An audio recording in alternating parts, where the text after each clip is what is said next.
singarre baradera Walarganu dahe kenya jarran Yo jirun jirate walu magarra Sababa sin beku hammara Fajane wal yanna halalarra Kawalin garref gufum kara Kabdetin ante isin jarjara Nena himi ergabate eisa geise eisa jirta Nena himi ergabate eisa geise eisa jirta Wa argetis adam basu ifni aduna dokota Ni jirta fi injirtu ke osombeke Mafini yakka marata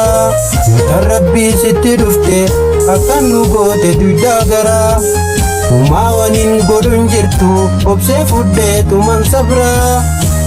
Yo tanna mata te ammo akkatin disunin bara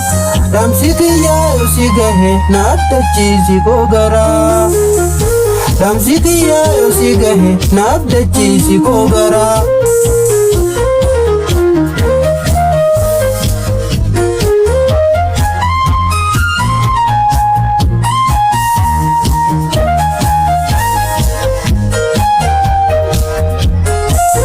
Erguda fawweti yagaran Kakati singarre baradera Walarkanu dahe kenya jarran Yo jirun jiratte walu magarra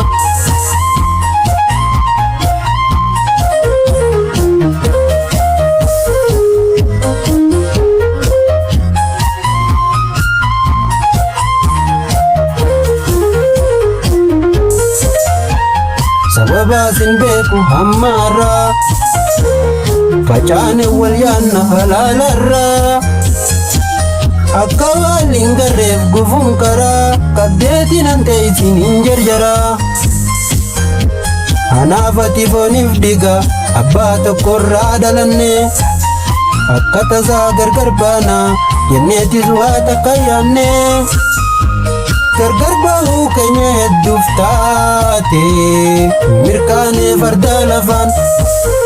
Si gaafachuuf natti dhufan Akka badduus numa fedhan Yoo hawwanis gama isaaniin akka bulluuf hiyyummaan Akkaanan jiruun beekani Du'eetiin ba'ata lubbuuni Akkatti haa beekani Ka'eetiin jira daareeti Jidalli oolen ciciisu Malkabbaatee boreessiti Abdiin qabaa abdiin dhiisu Amma ifaa koo ibsutti Tana hundaan na mul'ata Firabdiinaa hedduu qabda Atiin jirtuuf gammadanis Umaahiree rabbi qooda Anaatu sif jira si lallat dooran teessu Damsi keetis na dhaqqabe Dubbatti akka hin millanne Haqa kee barbaaduudhaaf Garaa kan koo budunfadhe Amma bahee karaan jira Zinnaara kootis guuttadhe Siin dhaqqaba hin yaadde hini Abdii rabbii kootti hirkadhe Siin dhaqqaba hin yaadde hini Abdii rabbii kootti hirkadhe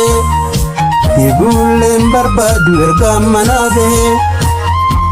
Cubbuunis ni deebite kan duraan manca'e Ittiin qabu dhiiga koo kan si farca'e